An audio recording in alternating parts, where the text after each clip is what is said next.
Live from beautiful downtown Northridge in the Golden State of California, it's the Sherard Show. Tonight, Sherard welcomes Christina Callender, Sonali Chandra, Greg Stallworth, and Lou Pizarro. And now, ladies and gentlemen, here is the star and host of the show. Let's give it up for the one, the only, Sherard.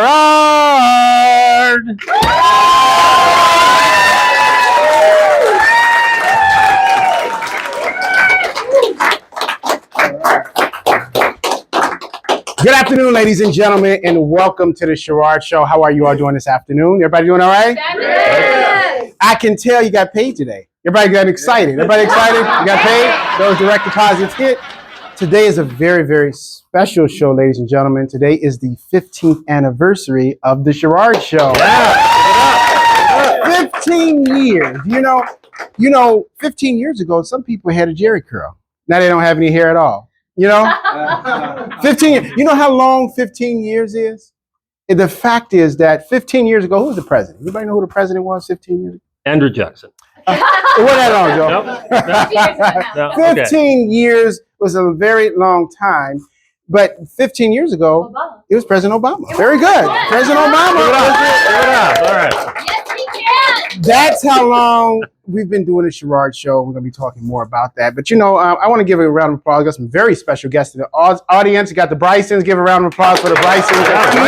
Stopping by. We got the last pimp himself, Mr. Victor Orlando. Give him a round of applause. Yeah. Then we got some people that have traveled all the way from Georgia to be here today. So give him a round of applause. We'll talk more about him and his lovely wife. They've stopped by the show as well. Give him a round of applause as well. Yeah. All right. And then we want to talk about being in the business for 15 years. You know, it's a tough thing to be in the business for 15 years. Anybody in the fashion or the entertainment industry, you know how tough 15 years is? Oh, yeah. But it's because of you all that the Sherard Show is what it is today. So we're going to take a quick commercial break. When we come back, you're going to see some of the very interesting guests I've had on the show over the years. I'm Sherard. We'll be right back. Yeah. We have a fabulous show, ladies and gentlemen. We are here.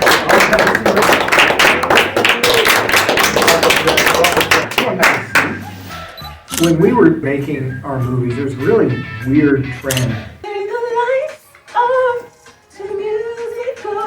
I worked on Harry Potter and the Deathly Hallows Part 1. Then I started realizing, wait a minute, I can do this. And so I did the Indiana Jones. But I will give you 5 ways to show you that you've made it and 5 ways to show you probably may have jumped in.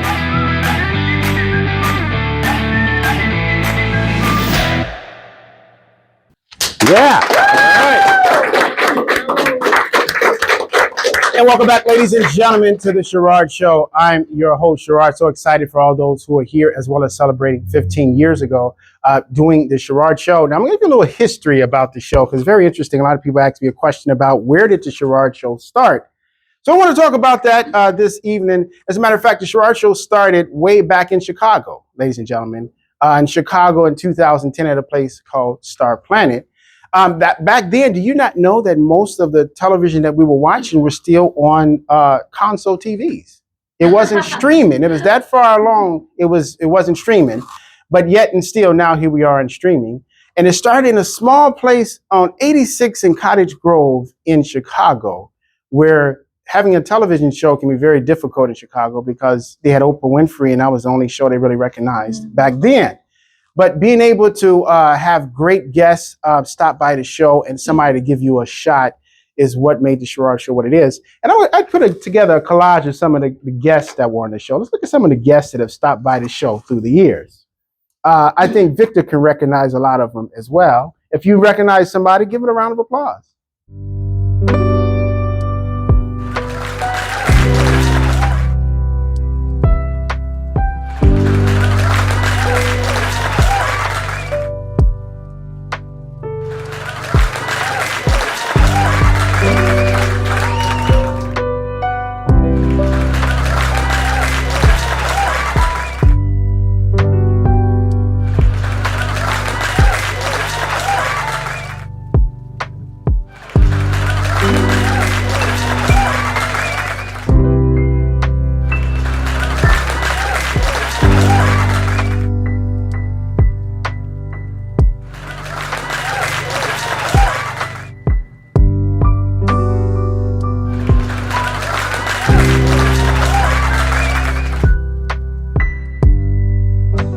And those are some of the people like yourself that made the Sherard Show what it is. Give a round of applause.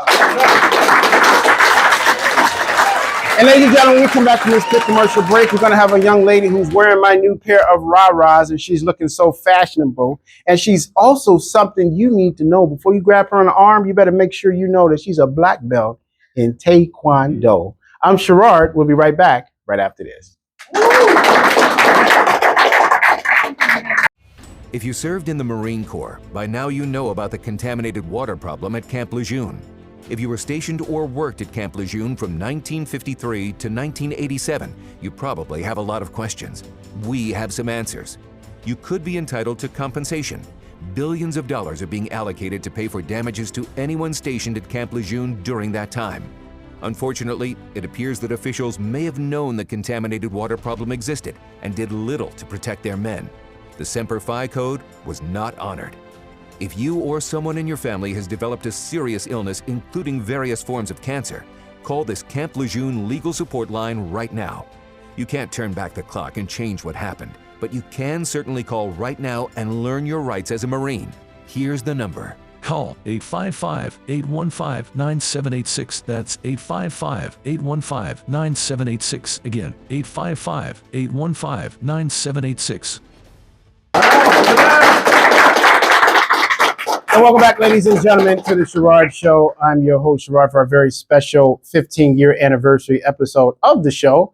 But this beautiful young lady to my right, she is a black belt in Taekwondo. She's also an actress. You've can see her on Ugly Betty. And then also she's wearing a brand new pair of my rah-rah shoes. She's kicking it really hard on that, looking so stylish. The lovely Christina Collender on the Sherard Show, first time. How are you, young lady? I'm good. How are you? Very good. She drove all the way from Anaheim to be here, and we appreciate you stopping by. Now, let's kind of talk about your career. Now, first of all, you started off doing modeling, and then you went into acting. Is that correct? Yes, that's correct. Now, what was it like being a young fashion model? I just wanted to test it out. It was just like, I wonder if I could do this. I did, mostly print work. I really wanted to get more into runway, but I'm just too short. So I decided, let's do print.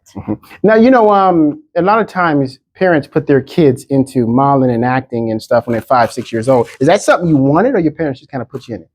My parents didn't get me involved.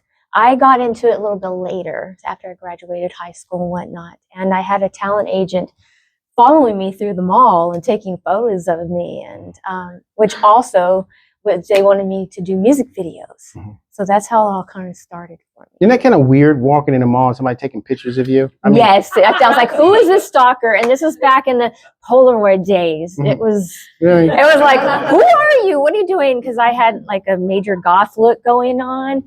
So I guess I fit the profile, what they were looking for. And yeah, it was interesting. So is that when your parents put you in Taekwondo?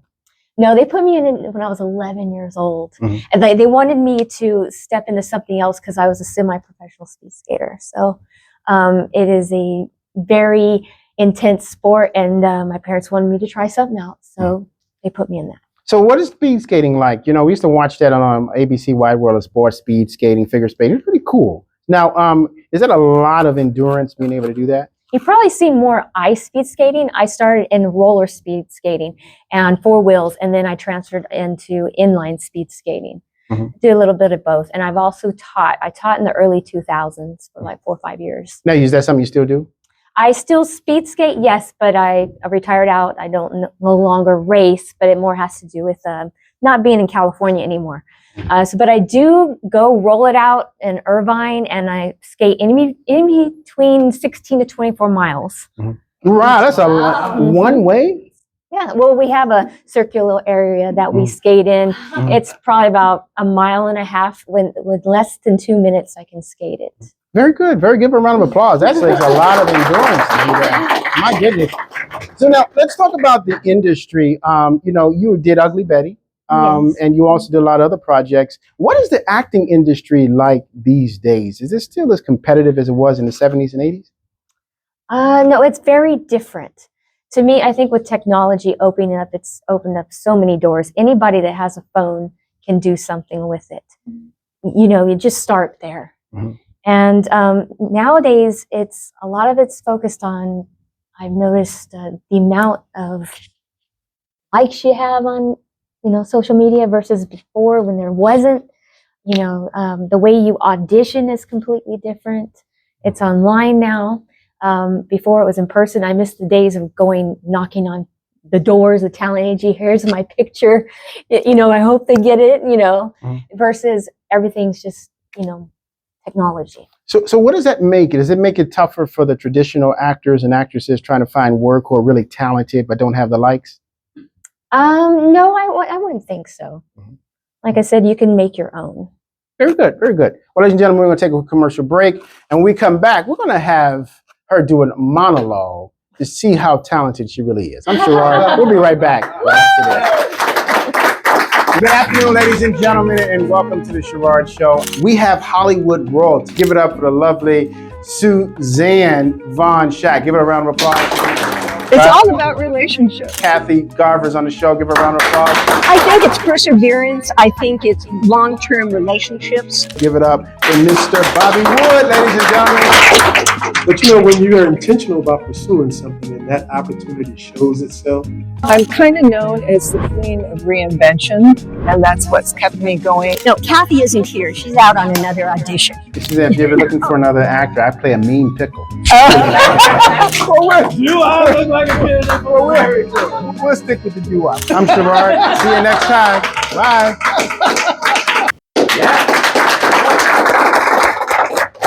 And welcome back, ladies and gentlemen, to the Sherard Show. I'm your host, Sherard, for a very special Friday episode of the show, celebrating 15 years of doing the Sherard Show with our Friday conversation with the lovely Christine Collender. Now, I'll put you on the spot before the commercial break, and it's okay. I'll help you out with this.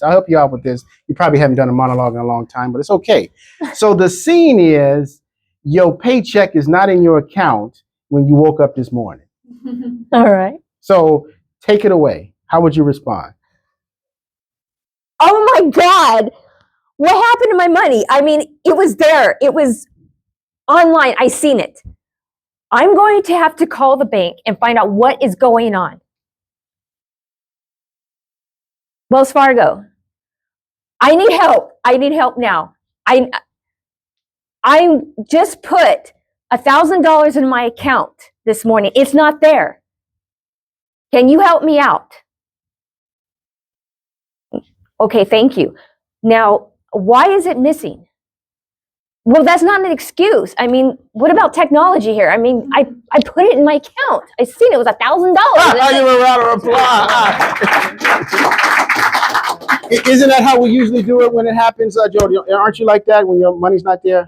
No, I just scream. Very good job. So now, what projects do you have upcoming now that we can look forward to? Medical Chaos, and that is Janet Lopez's film, and I will be playing a Karen. Hey, Karen. Now, you're going to be like a meddlesome neighbor?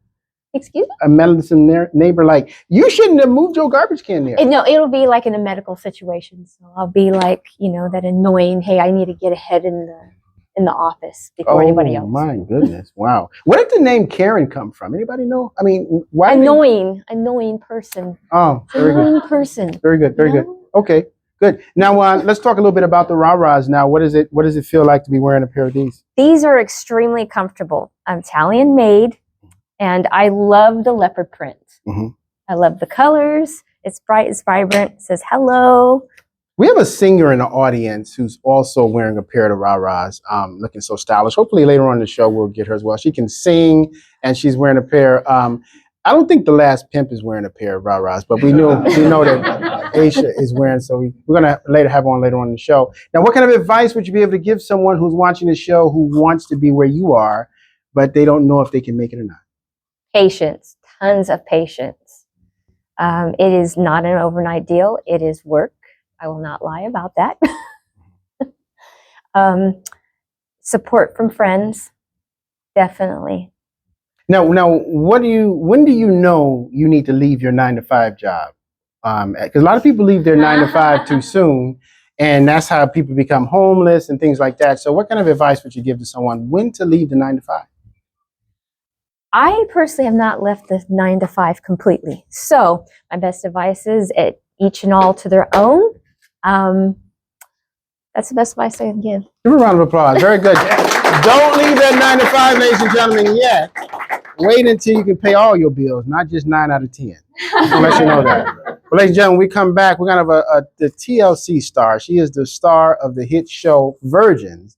First time on the Sherard show. Sonali will be here right after this. All right. Here's an important message from the US Med Diabetes Solution Center. If you have diabetes, you know the pain of pricking your fingers. But now, by wearing a small device called a continuous glucose monitor, or CGM, you can reduce your pain right away. It's easy to use and helps you make more accurate diabetes treatment decisions. If you use insulin daily, you might be eligible to get your own continuous glucose monitor. Call the US Med Diabetes Solution Center to learn about this groundbreaking new CGM technology. If you have Medicare or private insurance, call to see if you qualify for a CGM at little or no cost.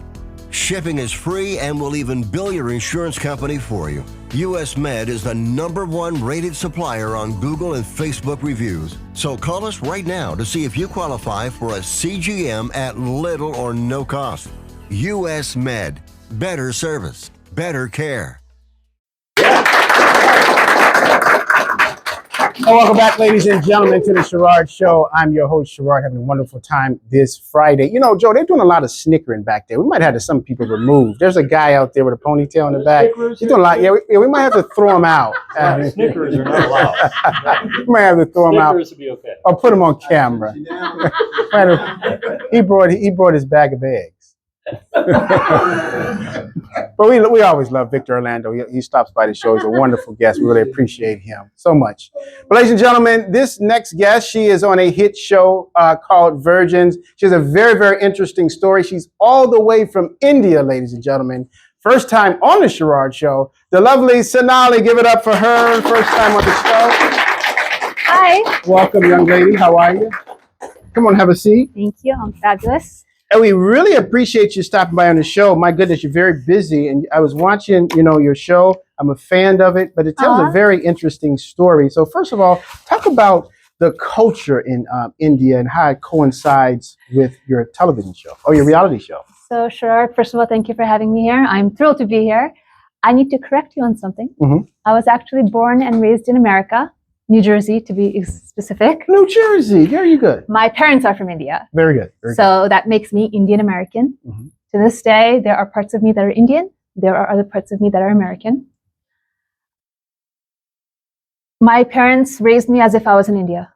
Because at home it was the Indian culture. At school and the real world, it's the American world. When it comes to dating, relationships, my parents ingrained in me very strong South Asian values. What that means is, are you ready? Mm-hmm. No dating, no sleepovers, no prom, no dorming in college, mm-hmm. no sleepovers, I already mentioned that. And then when I was 22, college graduation with a finance degree, arranged marriage pressure. And I'm fighting that to this day. Even in the States, they do arranged marriages like that? Like conservative Indian families, yes. Mm-hmm. And not just Indian, South Asian families. I know it happens in other cultures also. Mm-hmm. Now, yes. How does that work with an arranged marriage? They pick somebody for you? We should ask my parents. My parents had one back in the 80s. Mm-hmm. They were virtually strangers when they met. And with my parents' generation, it was pretty much forced. You had no say in the matter. My parents had their civil ceremony about a week after they first met, and then the religious ceremony. And then 3 years later, I was born. Now, so that leads to your reality show about virgins. So you fought against the arranged marriage. To this day, I'm fighting it, yes. Right. Arranged marriage is my parents choosing who I'm going to be sleeping with. To this day, I can't even talk about the S word with my folks. That's just gross to me. Like, ew. Really? Yes. So now, when you talk about your reality show, what sold you on the idea of telling everybody kind of like you're a virgin and, what it's like being that and all that? So Sherard, Virgins premiered on June 9th, 2025, this year, 6/9. But I've actually been on TV before, revealing my most intimate truth. The first time was on the Dr. Phil show.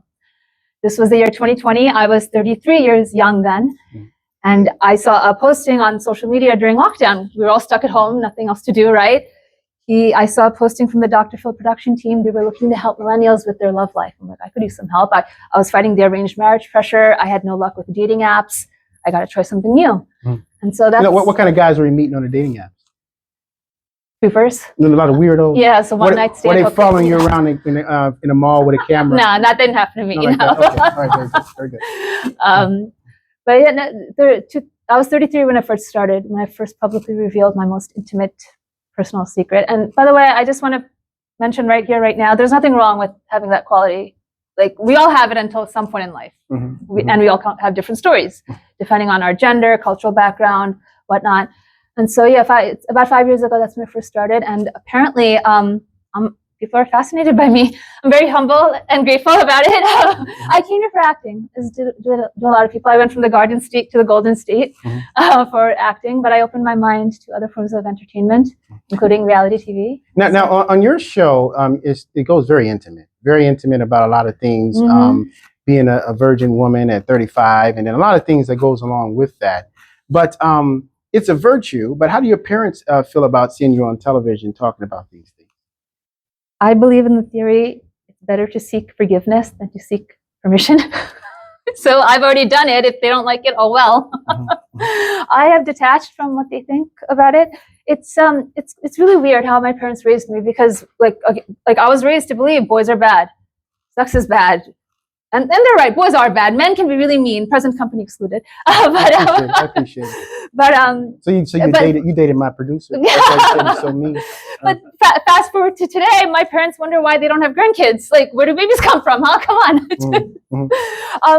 My parents know I did the show, but they don't know what I did on the show. My parents may have seen it. It's public information. It's on TLC, Hulu, and HBO Max. If they've seen it, they haven't told me, and so I don't know what they think about it. I know I will say this: they would be shocked. I think their jaws would drop. And even for me, like, I learned a lot about life while filming for 6 months. I learned a lot about myself, and I can't tell you, since the show has aired, how many women, both Indian, non-Indian, married, non-married, virgins, non-virgins, moms, non-moms, how many women have contacted me telling me how brave I am for sharing my story, being so vulnerable, because apparently sexual intercourse can be very painful for women. And like, yeah, it's been it was a very cathartic experience for me. Now, what has it done for you in terms of now having guys interested in wanting to date? I'm sure they've been flooding your doors wanting to date you. They have. I've received a lot of messages from strangers. I'm very flattered and honored. I truly am. But stranger danger. Very good, very good. But we're going to take a quick commercial break. When we come back, we're going to find out, what is Sonali looking for in a man? I'm Sherard. We'll be right back right after this.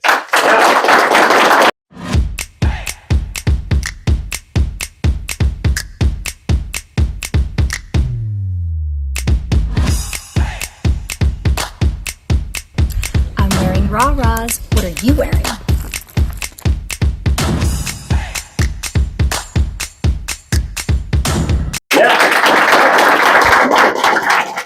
Welcome back, ladies and gentlemen, to the Sherard Show for our Friday conversation with the lovely Sonali.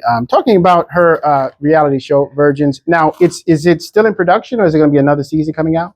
The first season has already aired. It's streaming on TLC, Hulu, and HBO Max. Check it out. It's 6 episodes. They're all out there. There might be a second season. Time will tell. I have not heard anything yet from production, although a lot of fans have contacted me asking me if there's going to be another season, and I just tell them, stay tuned. Very good. Now, for those who are watching, the men who are watching, they need to know. They want to know, what are you looking for in a man? So they need to know so they can be able to see if they fit the requirements. I'm looking for my soulmate, my best friend turned lover. I'm what's known as a demisexual. A demisexual needs a very strong intellectual and emotional connection before they can let anything physical happen, and that is me. I'm looking for someone who's very health-oriented, just like myself. I'm vegan at this point in life. Now, the man doesn't have to be vegan, but still health-oriented, because health is wealth. someone who's chivalrous, has morals, is ethical, and someone who I can have a dialogue with. It's not just about the physical. And I have to be able to trust him. Very good. The challenge I keep facing in life is that men keep getting scared when they find out about my most virtuous quality. And the other thing is that most men don't want to take the time to get to know me on an intellectual and emotional level. Apparently in the dating world, which I find very brutal, there's the 3-date rule. If a man doesn't get some by the 3rd date, he's going to go find it somewhere else. And so I'm like, okay, adios. Now, do you think the show is going to help you find your soulmate? Look, I put myself out there. I've done the best I can. What happens afterwards is out of my control. But I do believe in anything can happen at any time. I'm open. Very good, very good. I don't think you have a problem finding the right person. We have a dating show that we do called Meet My Soulmate, and we're going to be doing more episodes starting and things. We help you find your soulmate and your cellmate. No, anyway, I'm just we'll do that. But now for those who are watching and they want to reach out to you, to be able to connect with you based upon what you offer, and also to share your story, where can they reach out to you? I'm on social media, Instagram. I_am_Sonali_Chandra. I'm on LinkedIn, my website, sonalichandra.com. I'm out there. Very good. Now, when you're dating a guy, they're going to ask me this, so I got to ask you. Sure. Are they going to, does it matter, do they have to be Indian? Or oh, gosh, no. Oh. Not anymore. So, Sherard, I've only been kissed by 6 men. I've only let 6 men kiss me in my lifetime. The first 3 were Indian. What was I thinking? Like, oh my gosh, I was in my 20s. Like, for me at this point in life, an Indian guy could be my long lost brother. Like, ew, adios, no. Very good. So, no Indian guys. No South Asian. And I'm not racist, I swear. I just have, look, any man has their preferences and what they want in a woman. Why can't us women have a checklist? Absolutely, absolutely. Very good, very good. Give them a round of applause, ladies and gentlemen. Really appreciate that. Make sure you check her out. It's now streaming on Hulu, TLC, and HBO Max as well. Thank you so much for stopping by on the show. Thank you. We're going to have a little bit more from her later on the show. But when we come back, ladies and gentlemen, we have a gentleman all the way from Georgia. He flew in this morning. He's brought his book called Guilty is Not Enough. It's the life of a whistleblower. You don't want to miss this interview coming for the man himself, Mr. Greg Stallworth, right after this.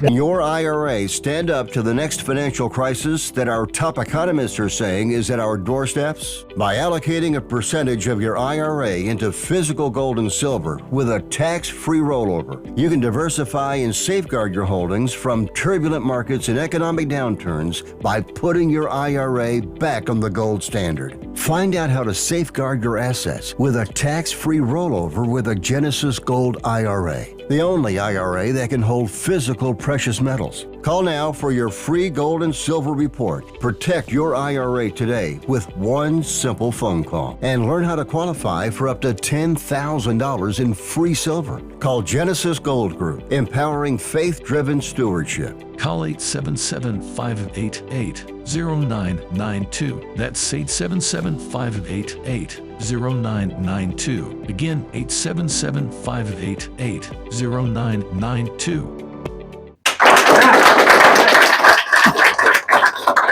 And welcome back, ladies and gentlemen, to the Sherard Show. I'm your host, Sherard. Didn't you enjoy Sonali? My goodness, she has a lot on her mind. I'm sure she's going to be getting inboxed a whole lot after this episode. My goodness, guys from all over. Well, ladies and gentlemen, this gentleman has come all the way from Georgia. He flew in this morning to be on the show to talk about his book, Guilty is Not Enough, The Life of a Whistleblower. He is also one of the sponsors of the Sherard Show, and this is his first time here in person, the man himself, Mr. Greg Stallworth. Welcome to the show. Come on, have a seat. Mighty good to see you, Greg. Okay. Good seeing you, Sherard. Greg, can we see your book, please? Now, Greg, there's something very interesting about the life of a whistleblower, but I want you to tell us a little bit about, first of all, what is a whistleblower? Well, thanks for asking, Sherard. A whistleblower is an individual who inadvertently a lot of times finds out about information that can not only affect him or her, but it can affect corporations. It can affect communities. It can affect political structures. And they make a choice to share what they know, even if it means the risk of losing their lives. It's a very serious dilemma that many individuals get caught up in. When they find out information, they have to do several things. They got to decide, should they be quiet and not say anything? Now, Greg, when you talk about that, for example, a lot of people are watching to say, man, I'm not no rat. I'm not going to be ratting about anything, man. You know, they find out it's not going to be about me. Is that what it's called? Is that being a rat when you whistleblow off of something that you've seen? Not at all. Truthfully, if you know, and this is the critical part of a person who hold back information that knows, the psychological effect of a individual. Imagine if you know something that's happening in your community by an individual and you don't speak up, and you find out 2-3 weeks later that this same person that you knew about, that you could have reported, end up killing 3 or 4 other people.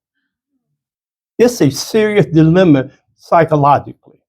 And there have been many people who held on to information and end up, because of the mental disorder, end up committing suicide.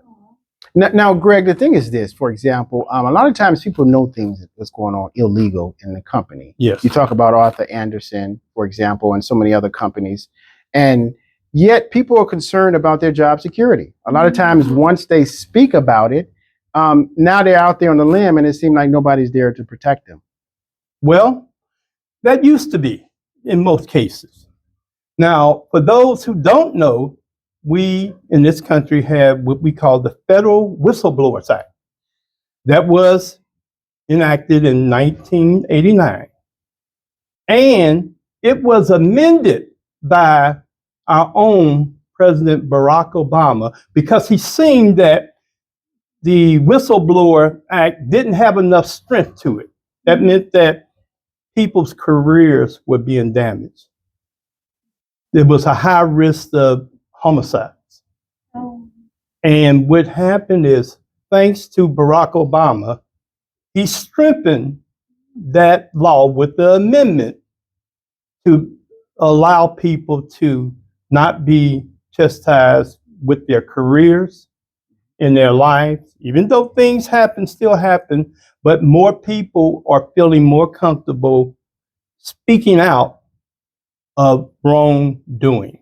So now, is there like a whistleblower hotline where people can call to talk about what they've seen? That is so good, Sherard. Yes, it is. There's a whistleblowers, there's an 800 number that you can call. And anybody that live in communities, especially large communities, they got programs called stuff like Crime Stoppers, where you can call and keep your name from being out there. All this stuff transpired from the Federal Whistleblowers Act. And I can tell you today, what we are seeing even politically right now, people are speaking up. Most recently, a lot of the women survivors in the Epstein, they have decided we feel comfortable now speaking out, where years ago, they did not feel comfortable. And that comes from a solution of everybody, even here and outside of here, who stood up for them in this country. So, Greg, if somebody knows about something and they want to confide in you about what they know, you're going to suggest that they blow the whistle? I would say this. Yes. And let me tell you the reason why. If it wasn't for some of the laws that's out here, then there's procedural things. Now, you got to be smart with this.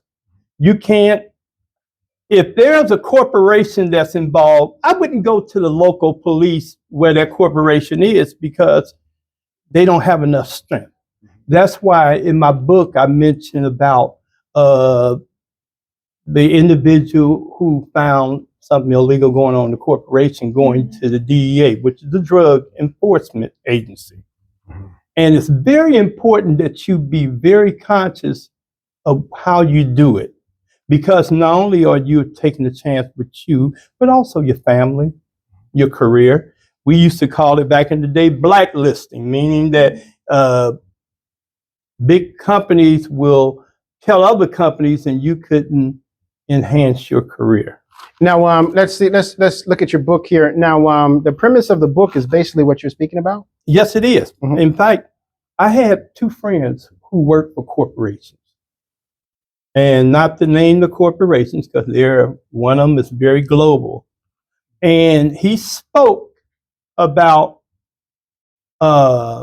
this corporation's so-called demonic image, he called it, which was their image, and they made sure that he could not get another suitable job, and his life went down. So Greg, if you live in Des Moines, Iowa, and there's only one Walmart there, and no other job, you don't blow the whistle then, do you? You need to be very conscious of how you do it. I would say no, especially when it comes down to that, because you can find a job in other areas. But you got to be very conscious of how you proceed as a whistleblower. Are you involved in the situation you're getting ready to blow the whistle on? Make sure your hands are clean, right? Yes, Okay. because see what happens sometimes, there have been many people who had blew the whistle, and through a thorough investigation, they found out that, the person that blew the whistle was involved in just trying to erase their name from that situation. So, yes, you got to be very conscious of what you're doing. And think about your mental aptitude. Are you able to handle this? Can you wake up every morning?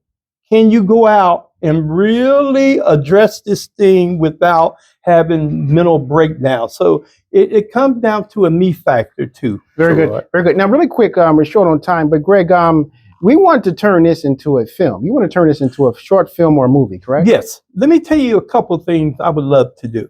I would love to see it converted into a film. If not, I had a person say, Greg, I like the idea of converting it to a film, but why don't you think about a miniseries more specific to the life of a whistleblower, using 5 episodes. And here are the 5. The first episode is about how he found out about an illegal drug trafficking operation within the corporation. That's number 1. And his decision to go forward. 2, his life. Because there is a situation when that person who's involved finds out that you did it, now there's a murder for hire.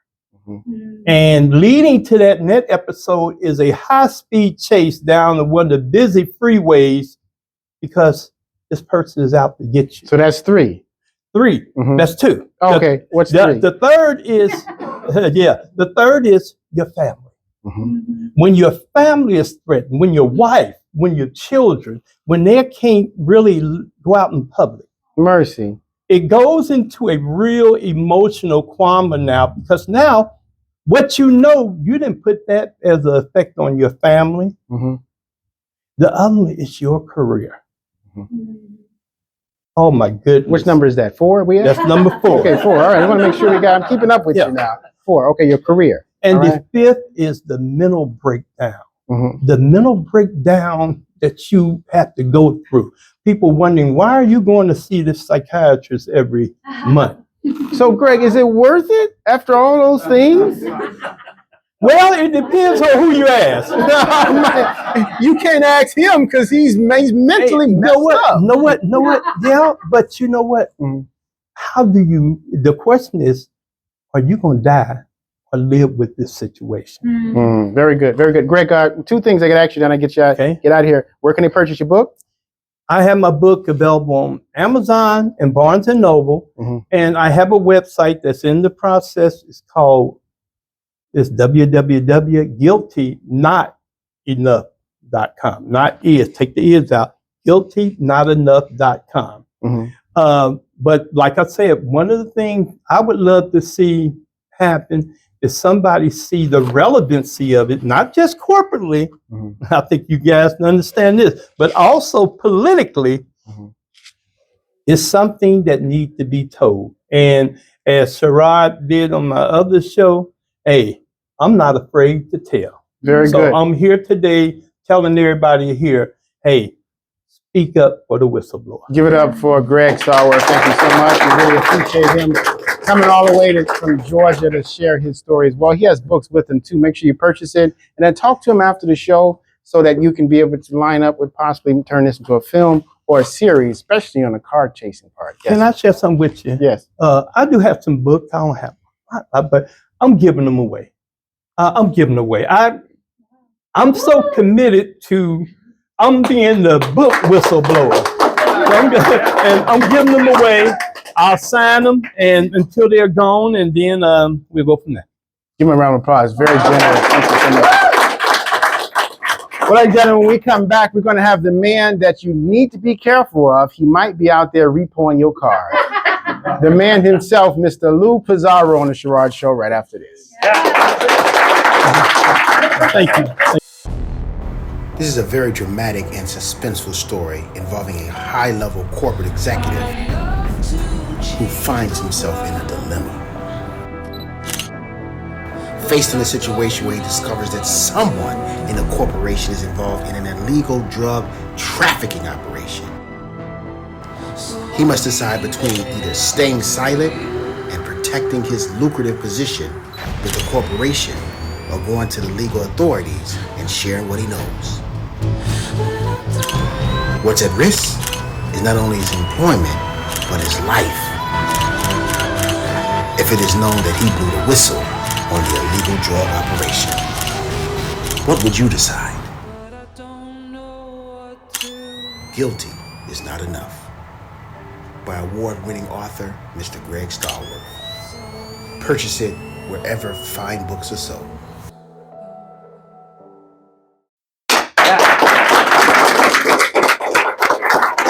And welcome back, ladies and gentlemen, to the Sherard Show. I'm your host, Sherard. Thank you all so much for making this 15-year anniversary so special. We really appreciate it. Give another round of applause for Mr. Greg Stallworth.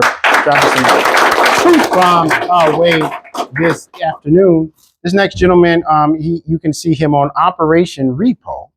He's also on quite a few Amazon programs as well. First time on the Sherard Show, the man himself, Mr. Lou Pizarro. Give it up for Lou. All right. How are you, sir? Good. Come on, have a seat here. All right. Lou, you got to be a very tough guy to live a life repoing people's vehicles. Oh yeah. What? Tell us one of the most interesting stories that ever happened. Wow. Let's see. Well, I went to go pick up a car, right, from a celebrity. Can't say the celebrity's name, and I want to get in trouble. And celebrity comes out, and he was cool, but his friend wasn't cool. The guy comes out with a gun. And I was like, oh, man, you know how many guns been pulled out on me? I was just I'm like, man, I wish I would have my Wonder Woman bracelets right about now, right? But, I just diffuse it, talk him down. I mean, I've been shot at, been in knife fights, 2x4 fights. I've been hit by cars. But you've been hit by cars too? Oh, well, yeah. But the thing about it, Lou, is that they're behind on their payments. Why are they fighting you about something that they know they're behind on? See, you're right. Here's the interesting thing. Here in Southern California, your car is like your status. You could live with your mom, you could live in your grandmother's garage, but your car is your status. And before they make, a payment or two, like I'm gonna put a radio on there. I'm gonna put some nice rims on there. We do the interior. Next thing you know, they're 6 months behind on their payment. I get it. I understand. They're California lets you get 6 months behind on your payment before you depends on the finance company. Normally it's 3. Right. Okay. Yeah, okay. Normally it's 3. But what happens, you're 6 months behind, you're hiding. We're looking for you. Mm-hmm. That's what's going on. Sometimes a year. Mm-hmm. Sometimes they'll drive out to Chicago. You got to go get them out there in the Windy City. So you come all the way from California to Chicago to get people's cars? Yeah, I'll send the account out to someone else over there and have them pick it up. But I do high-end repos, here and there, and they'd fly me around the world to pick up So stuff, Bentleys and yeah, I mean that's the easy stuff. I mean you can't hide a Bentley. Mhm. You know, like hey, we're so and so. Oh, yeah, he's over here smoking a cigar. I'm like, I want a cigar. You know, next thing you know, his car's on the hook outside on the tow truck, and we're smoking cigars, man. You know. So now, Lou, is it something that you liked about it, or is it just your profession? You know what? Being Latino, man, I was a natural born car thief. It was made for me, you know. So, no, I'm just jabbing. So I think I stole that from Tony Orlando. Where's he at? So here's the thing, man. I was in the Marine Corps, and when I got out, I wanted to do something, you know, exciting. I needed adrenaline, right? So it was either, you know, LAPD. Well, that's you know, adrenaline. or repossessing. So I started repossessing. I was going to the LAPD program, and I figured out really fast that I was a better criminal than I'd ever be a cop. Mm-hmm. You know, not to mention the money at that time. I loved my LAPD officers. They were only making $42,000 a year. Wow. What year is this? Yeah, so that was 1996. Oh wow. 97. I'm like, man, I was already making 100,000. Mm-hmm. You know, I'm like, So half my buddies, when we got out of the car, hoorah, they went to become officers. I went a different route that worked for me. Mm-hmm. Wow. Now, repo and most repo, is it every state or just some states you can carry a gun as a repossession person? No, you cannot carry a weapon. You can carry 4 ounces of pepper spray, and you can carry, you know, a little zapper. You know, yeah, you can't. It's you'll go to jail. So if you had to do a ratio of 10 cars that you repo in a week, how many are the confrontational? I would say out of 10, probably 2. Mm-hmm. Yeah. Mm-hmm. And then 1, you know, it's really always some crazy Latina that with all her brothers out with guns and knives. But I really love those stories. Mm-hmm. Yeah, because I relate. I'm like, I have sisters and been there. So I'm able to diffuse it. Mm-hmm. Maybe go out on a date. Who knows? We're going to take a quick commercial break, and when we come back, we'll have more from Lou Pizarro right after this. Make sure your car is in a lot. I got to make sure my car is in a lot. We appreciate that, Lou.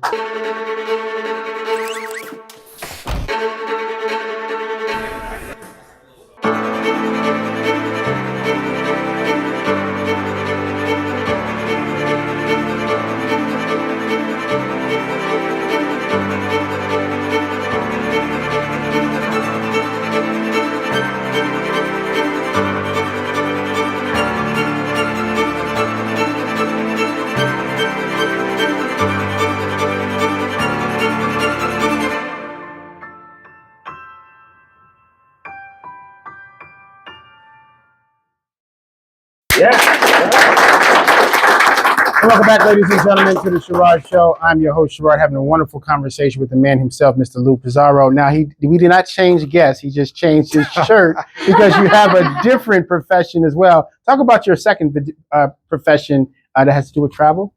Yeah, so, you know, one of the things I do a travel show. It's called Operation Passport. It's on Amazon. You can check it out. But, you know, the other thing while I'm traveling, I also host cruises.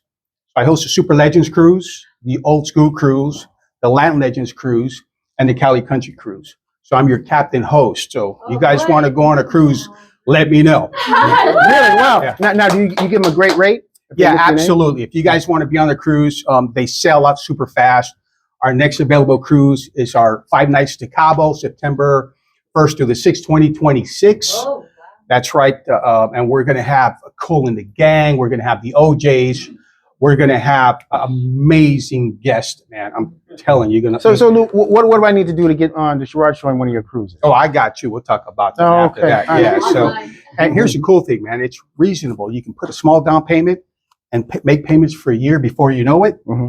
You're paid off. You're on the cruise for 5 days, you know, and you're hanging out with amazing artists. Mm-hmm. Charlie Wilson. I mean, you're literally hanging out with these guys in the elevators.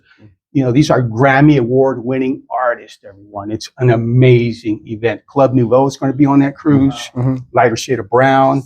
So we have around 15 to 20 different performers and artists on our cruises. Very good. Now, have you ever seen somebody you repoed their car on one of your cruises? I have. Absolutely. In fact, here's my slogan when I get up there. They know, hey, it's Captain Lou Pizarro repossessing the high seas on the Super Legends cruise. And like, yep, he took my car. Yeah, he took my car. So, but it's okay. They understand. okay. It's a whole different, ambiente. The ambience here is completely different. Everyone's there to have a great time and make lifetime memories. And that's what we do on these cruises. Very good. Lou, where can they reach out to you for those who are watching? So if you guys want to get on a cruise, call 888-639-8880 or go to the oldschoolcruise.com, superlegendscruise.com, and tell them the captain sent you and you will get hooked up. Give him a round of applause. Thank you so much for stopping by. We know the people out here in California love going on cruises, so we thank you so much for that information. We also thank you for all the guests who stopped by on the show. The lovely Christina Kalinda. Give her another round of applause. And the lovely Sonali, my goodness, she had a heck of a story as well. The TLC star. Oh. And then Mr. Greg Stallworth for dropping by his truth bombs, as well as make sure you grab his book as well. And then lastly, yours truly, Mr. Lou Pizarro. Thank you so much. And I got to say one more thing. This is one of the best quinceañeras I've ever been to. Thank you. This is amazing. Thank you so much. Thank you so much. Appreciate that. I want to thank you for my Christian people that are sitting out here as well. The Brysons, brother and sister Bryson. Give him a round of applause. Thank you. Mr. Victor Orlando, give him raise his hand. He's always causing trouble, but he's a good friend of mine. And then also we have a brother and sister Ely as well as Jules. Hey, raise your hand. And then also one of our producers is sitting back there as well. Give it up for Cam. He turned around and tried to kick somebody off of a hill and missed and broke his foot. Sorry about that, Cam. Don't do that anymore. But we thank you. We have reservations next door to eat and continue the celebration of the Sherard Show at Black Angus. You don't want to miss it. Get 15% off your drinks and your meal as well. Just mention the Sherard Show. We already have a table set for us, so you don't want to miss that as well. Also accepting donations, ladies and gentlemen. It takes a lot to keep a television show going for all of these years. We do have a donation. You can always Zelle us, or we have a box out there. You can drop something in and show the love. My plan is to continue the Sherard Show for the next 15 years if the Lord says so. Amen. So if you're with the program and you enjoy it, drop off a donation. And then always remember, you follow us on Facebook as well as on Twitter. We're also on TikTok. This episode will be airing in 6 million homes next week. You don't want to miss it. And always remember, and I know you can appreciate this, the best way to get back on your feet is to miss 3 car payments. I'm Sherard. We'll see you next time. See you at Black Angus. That's a wrap. Good job.